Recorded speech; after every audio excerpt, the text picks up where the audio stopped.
Hello guys, welcome to arrows kitchen. இன்றைக்கி ரொம்ப டேஸ்டான மாங்காய் பச்சடி எப்படி செய்யலான்னு பார்க்கலாம்.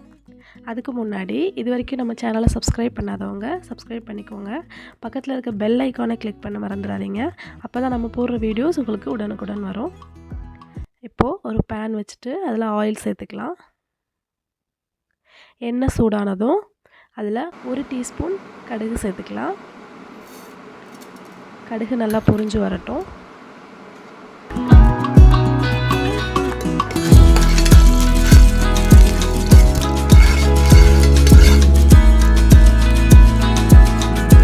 இப்போ பார்த்தீங்கன்னா கடுகு நல்லா பொரிஞ்சிருச்சு.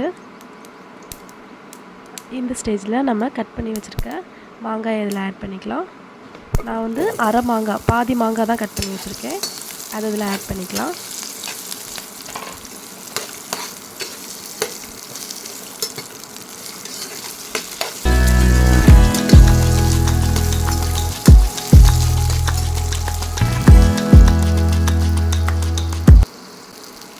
இதில் அரை டீஸ்பூன் உப்பு சேர்த்துக்கலாம். சால்ட்டு நம்ம எதுக்கு சேர்க்குறோன்னா காய் வதங்குறதுக்கும் அதோட நம்ம ஸ்வீட் பச்சடி தான் செய்கிறோம். ஸோ அந்த சால்ட் சேர்க்கும் போது அந்த ஸ்வீட்னஸ் வந்து நமக்கு கொஞ்சம் அதிகமாக எடுத்து கொடுக்கும். அதனால தான் நம்ம சால்ட் ஆட் பண்ணுறோம். சால்ட் சேர்த்துட்டு இதை ஒன்ஸ் வந்து நம்ம கிண்டி விட்டுறலாம்.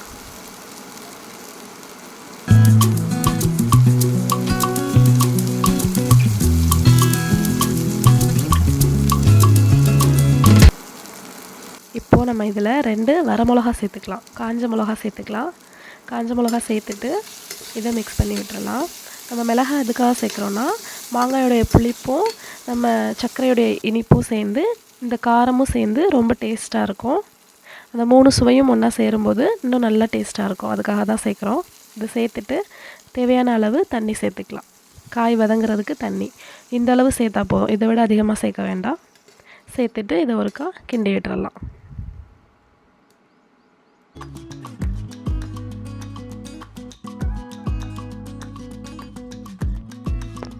இப்போ இதில் பார்த்தீங்கன்னா பாருங்கள், நான் அதை கட் பண்ணி காட்டுறேன். காய் வந்து வதங்கிடுச்சு. மாங்காய் வந்து 50% வதங்கினா போதும், அதுக்கு மேலே வதங்கக்கூடாது. இப்போது இந்த ஸ்டேஜில் நம்ம இந்த வெல்லத்தை ஆட் பண்ணிக்கலாம்.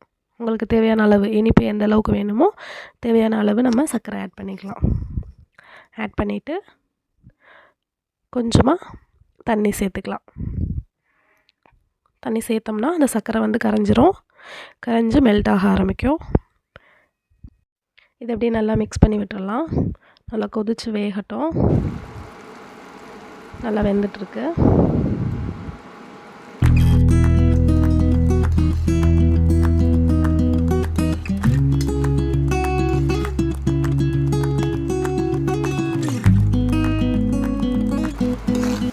இப்போ பார்த்தீங்கன்னா தெரியும், இது நல்லா மெல்ட் ஆயிடுச்சு. அந்த சர்க்கரை ஃபுல்லாக மெல்ட் ஆயிடுச்சு. நல்லா கொதிச்சிட்ருக்கு. இதை நம்ம வந்து கிளறி விட்டுட்டே இருக்கணும். ஏன்னா வந்து அடி பிடிச்சிரும் சீக்கிரமே. ஸோ அதை நம்ம வந்து மிக்ஸ் பண்ணி விட்டுட்டே இருக்கணும்.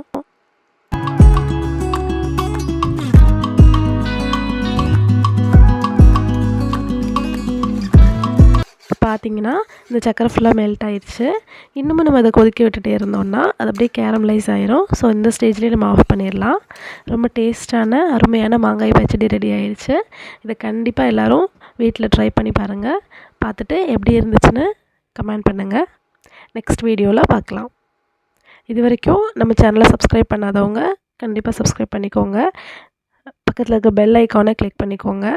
வீடியோ பிடிச்சிருந்தா கண்டிப்பாக லைக் பண்ணுங்கள். Thank you.